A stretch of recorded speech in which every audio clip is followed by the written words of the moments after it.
Nasihat untuk putriku. Wahai putriku, aku masih teringat masa kecilmu, tampak kepolosanmu tanpa dosa. Terlintas di benakku sebuah makna tanggung jawab. Dirimu pun akan selalu berkembang seiring berjalannya waktu. Dan tanpa terasa, engkau telah diambang kedewasaan. Tergugah kesadaranku bahwa tiba-tiba dirimu dalam suasana yang amat mengkhawatirkan. Engkau berada pada zaman kejayaan iblis dan bagundal-bagundalnya dari bangsa manusia yang setiap saat siap menghancurkanmu dengan segala yang dimilikinya. Zaman dengan budayanya dan zaman dengan pelaku-pelakunya. Maafkan aku dan mohonkan aku ampun kepada Allah jika ternyata aku pun kurang serius memperhatikanmu. Aku telah lalai membekalimu hal-hal yang amat kau butuhkan kelak di akhirat. Aku jarang memperkenalkanmu kepada Allah dan Rasulnya Sallallahu Alaihi Wasallam. Sekolah yang aku pilihkan untukmu hanya sekolah yang menghantarmu berbangga dengan dunia tanpa aku imbangi dengan pendidikan agama yang sebenarnya lebih engkau butuhkan. Bahkan, aku sering sodorkan padamu hal-hal yang membahayakanmu. Aku telah memasukkan pesan dan bisikan musuh-musuhmu ke rumahmu. Aku telah hadirkan dalam kehidupanmu potret moral yang busuk melalui layar televisi yang kau nikmati setiap saat. Aku pun telah membekalimu dengan handphone kontrol iblis yang senantiasa menyertaimu, yang sebenarnya justru menyulitkanku untuk mengawasimu. Bahkan, aku pun sering tidak peduli dengan perkembangan akhlakmu setiap saat. Aku hanya memikirkan kebutuhan lahirmu, makan, minum, baju dan tempat tinggal. Sementara kebutuhan hati dan jiwamu yang menghantarmu ke dalam kebahagiaan dalam keabadian di akhirat tidak pernah aku pikirkan. Bahkan, kadang baju yang kubelikan pun baju yang mengundang nafsu pengikut iblis. Aku sering menjadi orang dungu yang hanya bisa bengong melihat dirimu berdandan untuk membangkitkan hawa nafsu budak iblis. Kecemburuanku hilang dan menjadikan diriku kurang berarti bagimu.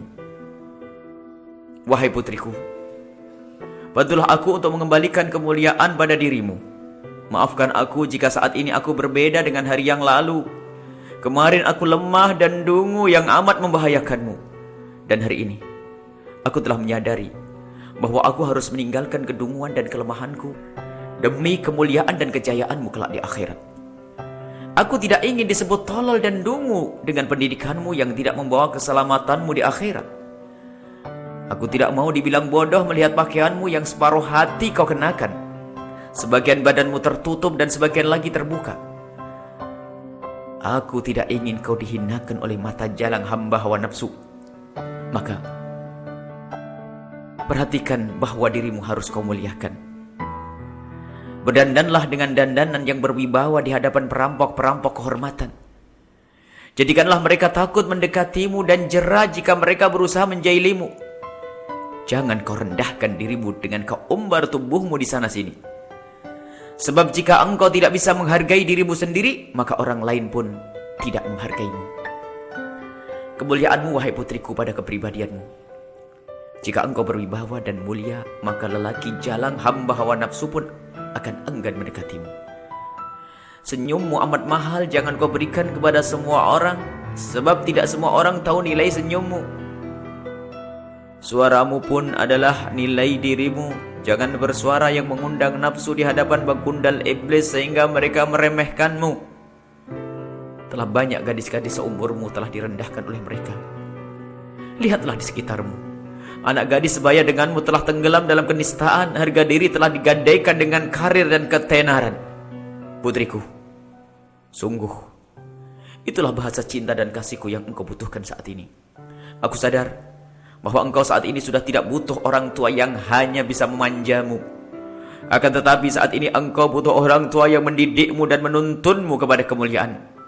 Jangan heran jika aku kadang cerewet, wahai putriku, dan songsonglah masa depanmu dengan kemuliaan. Wallahu a'lam bishawab.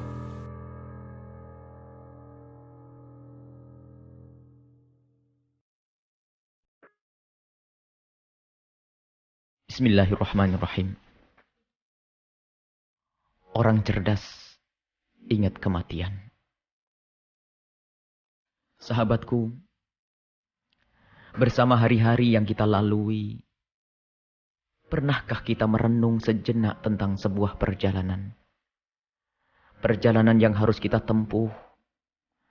Dan di penghujung jalan itu hanya ada dua pilihan, yaitu bahagia dan sengsara. Yang berbahagia adalah yang senantiasa mempersiapkan diri untuk perjalanan tersebut. Dan yang sengsara adalah yang melalaikan persiapan dalam perjalanannya. Yaitu perjalanan panjang yang akan kita lalui setelah kehidupan di dunia ini. Perjalanan menuju alam barzah, alam kubur, alam penantian kita menuju hari kebangkitan dan hari pembalasan. Alam barzah adalah alam yang sangat mengerikan bagi yang tidak mempunyai bekal dan kawan.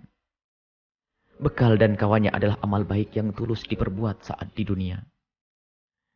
Yang tersiksa di dunia dengan segala musibah dan kekurangan. Akan tetapi ia mempersiapkan bekal untuk kehidupan setelah mati. Sungguh, kesusahan itu amatlah sebentar. Hanya 60 tahun atau 100 tahun saat ia hidup di dunia. Dan setelah itu, kesusahan itu akan berakhir saat ia memasuki alam barzah. Dan di sepanjang masa menanti di alam barzah, ia menemukan kebahagiaan, buah dari kebaikan yang pernah ditanamnya saat di dunia. Kebahagiaan itu terus berlanjut hingga kelak di alam akhirat, yang tidak hanya puluhan atau ratusan tahun, akan tetapi kebahagiaan yang tiada akhirnya. Sahabatku, bagi kita yang lalai saat di dunia ini dari berbekal diri menuju alam barzah dan alam akhirat, ia akan menemukan kesusahan yang amat panjang. Ia akan menuai hasil dosa-dosa yang ia perbuat saat di dunia. Kebahagiaan di dunia akan berlalu. Harta yang dikumpulkan tidak berguna lagi. Kekuasaan yang ia bela tidak bisa menyelamatkannya. Yang ada adalah tanggung jawab. Alangkah ruginya orang yang hanya mengejar kesenangan sementara dalam puluhan tahun. Dan setelah itu ia akan menuai kesengsaraan sepanjang penantian di alam barzah. Yang ratusan atau ribuan tahun hingga kelak di akhirat yang tiada batasnya. Pernahkah kita renungi semua ini? Lalu kita hadapkan dengan kehidupan kita sehari-hari. Kita yang menjadi ustadz.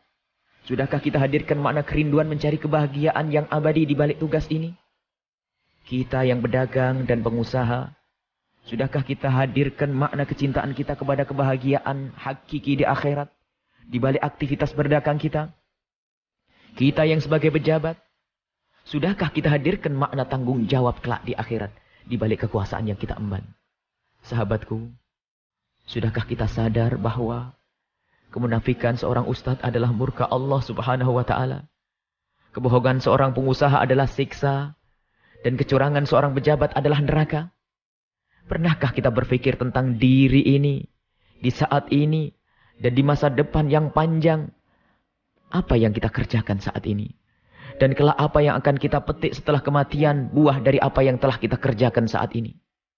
Nabi Muhammad SAW bersabda, orang cerdas adalah orang yang senantiasa berpikir dan berbuat untuk setelah kematian. Kematian yang pasti akan tiba, yang datangnya pun tanpa pesan terlebih dahulu dan tidak bisa ditunda walau sesaat. Takutlah kita jika kematian menjelang, sementara kita termasuk orang yang bergelimang dosa dan tanpa bekal. Buya Yahya.